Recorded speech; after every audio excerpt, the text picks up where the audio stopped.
susunod na programa ay rated G. Ito ay pwede sa lahat ng manonood.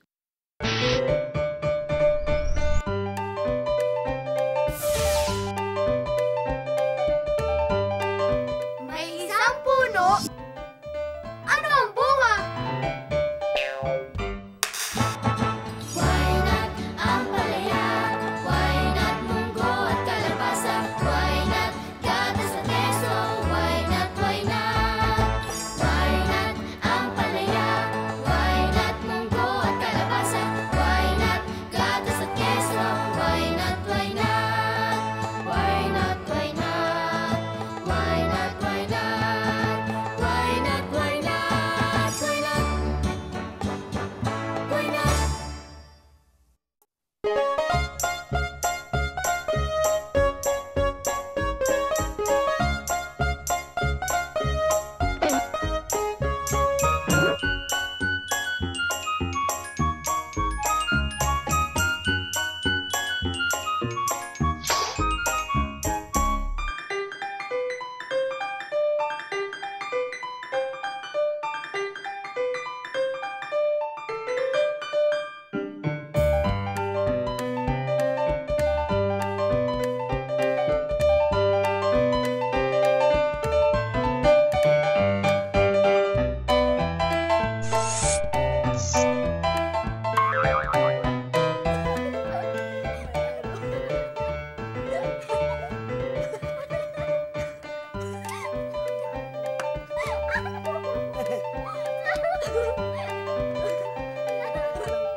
Ang galing talaga magpatawa ni Kuya Arnel, no?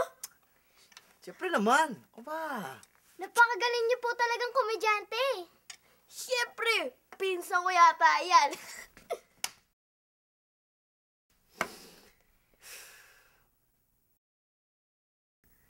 Kuya Arnel, Hmm. bakit po kayo malungkot? May problema kasi ako eh. Problema? Ano pong problema nyo? Nahihirapan na kasi ako magpatawa eh. Ha? Imposible! Kayo po yung pinaka-nakakatawang tao na kilala ko eh. Sige na po, Kuya Arnel. Pakita nyo naman po sa amin yung mga joke nyo. Sige na po, Hindi na, hindi na, kukuhanin hindi po na. namin sa video. Hindi na. Hindi, Hindi kasi sige na ako po. eh. Sige na.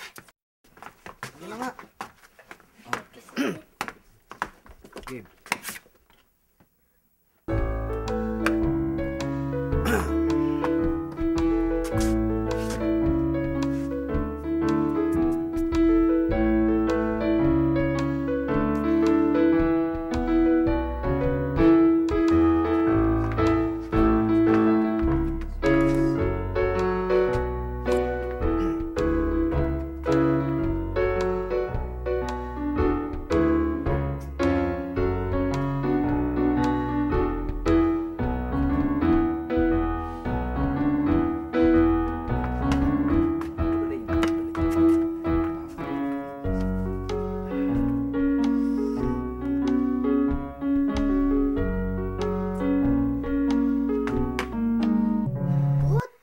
Ano nangyari sa pinsan mo?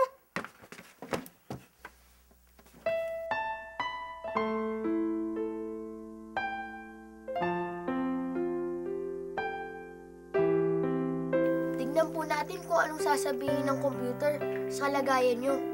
Ano po bang nararamdaman nyo?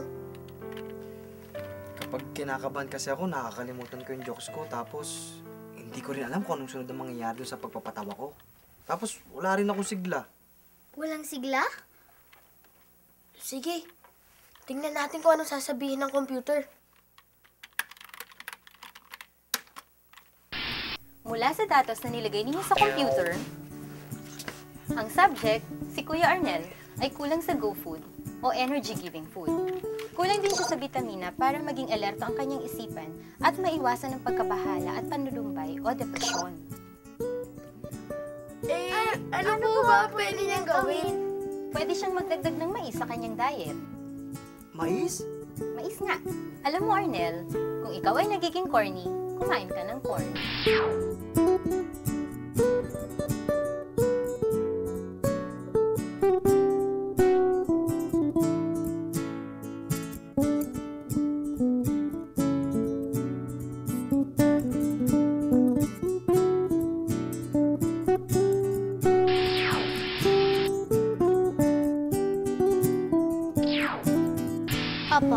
Ulam lang po. Yes, hindi po. Nilaga pong mais. Ginataang mais po. Nilalaga po. Nilaga. Totoo po. Kasi po masarap. Masarap po. Sustansya po ito. Pagkakinagat malambot. Ayoko eh. Kung ikaw ay nagiging corny, kumain ka ng corn? Bakit po? Makakatulong sa kanya ang pagkain ng mais dahil bukod sa nagbibigay ito ng carbohydrates na nagbibigay ng energy, meron din itong dietary fiber, thiamine o vitamin B1, meron din itong phosphorus, manganese at vitamin C. Sagana din ito sa folate o vitamin B9 at pantothenic acid o vitamin B5. Paano po makakatulong ang mga ito? Ang mais ay sagana sa vitamin B1 o thiamine. Sa katunayan, 24% ng pangangailangan natin ng thiamine araw-araw ay makukuha natin sa isang tasa ng mais. Ano po bang nagagawa ng thiamine? Ang vitamin B1 o thiamine ay tinatawag na moral vitamin dahil ito ay nakakatulong para maging matalas ang ating memory at maayos na nervous system. Ano nga po ulit yun? Vitamin B1 o thiamine. Thiamine! Kailangan ko nga pala noong... Ano nga yun? Alam mo na, Kuya Arnel. Kulang ka sa thiamine o vitamin B1. Ang bilis mo makalimot eh. Bukod sa pagpapatalas ng ating memory, ang mais ay nakakatulong din sa ating cardiovascular health. Hindi lang ito dahil sa fiber na taglay nito, kundi dahil din sa folate. Ano naman po ang nagagawa ng folate? Ang folate o vitamin B9 ay nakakatulong sa pagbuo ng red blood cells. Nakakatulong din ito sa pagbaba ng level ng homocysteine. Ang homocysteine ay isang amino acid na nakakasama sa blood vessels. May mga pag-aaral na nagsasabing ang mataas na homocysteine level ay maaaring magdulot ng heart attack at stroke.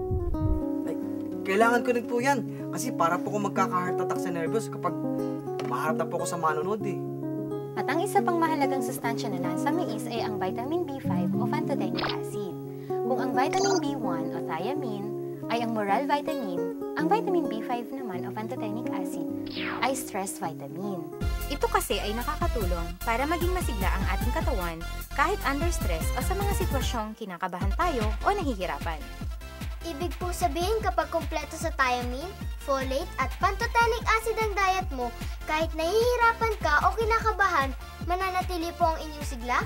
Tama yun. Kumbaga, may panlaban ka. Nice! Mais! Para makuha mo ang mga bitamina at iba pang sustansyang taglay ng mais, maganda ring kumain ng bigas na may halong mais. Narito ang ilang tips sa kung paano pumili at mag-imbak ng mais. Mahalagang hindi naiinitan ang mais dahil kapag nainitan ay mabilis na magiging starch ang asukal na taglay nito. Hindi na ito magiging matamis. Kaya kapag bibili ng mais, tiyaking galing ito sa cooler. O kung sa palengke bibilin, tiyaking hindi ito nakabilad sa araw. Bilhin ang mais kung kailan lulutuin kasi mabilis mabawasan ang lasa nito. Kung di pa agad lulutuin, balutin sa plastic at ilagay sa refrigerator. Pwedeng ilagay sa freezer ang mais para mas lalong tumagal ito. Kung gagawin nyo ito, i-blanch o ibabad sa mainit na tubig ng mula 7 hanggang 11 minuto bago balutin sa plastic at ilagay sa freezer. Ito ah. Sabi. Mais. Tama-tama itong mais, Kuya Arnel. Dahil sa thiamine o vitamin B1, pantothenic acid o vitamin B5, at folic acid o vitamin B9, maaalala mo na ulit ang mga jokes mo at hindi ka nakakabahan.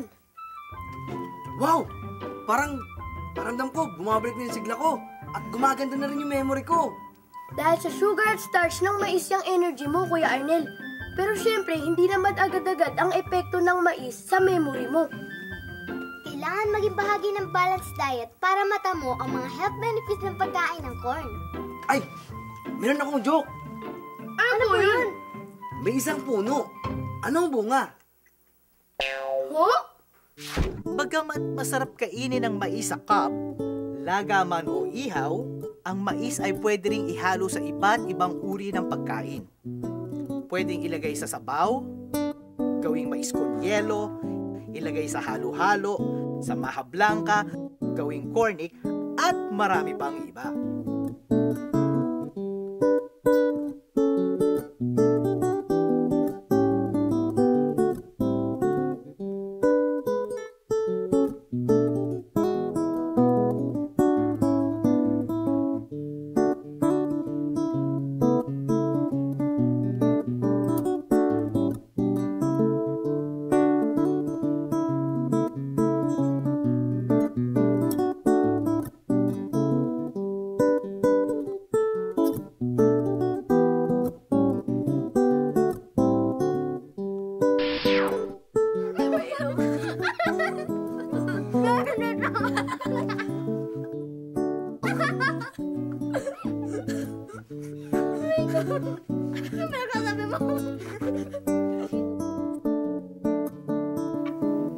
Bot, mukhang effective ang pagkain ng Kuya Arnel mo ng mais.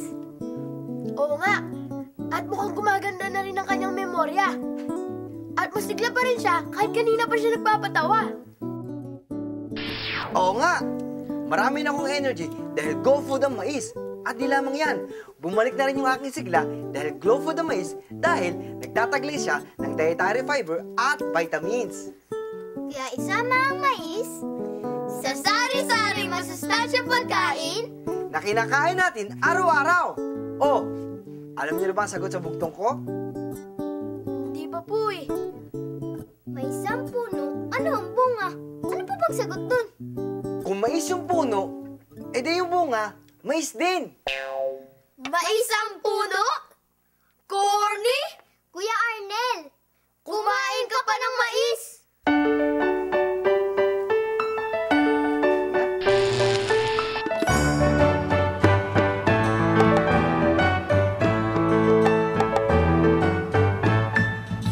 Sari-saring pagkain araw-araw, huwag labis at huwag kulang. Masustansya at kumpleto, ito ang sikreto. Ito ang sikreto. Lakas, sigla, pati liksi, at wastong paglaki. Dulot sa atin ng pagkaing wasto. Healthy lifestyle at ehersisyo. Why not ang palaya? Why not munggo at kalabasa? Why not gatas at keso? Why not, why not? Why not?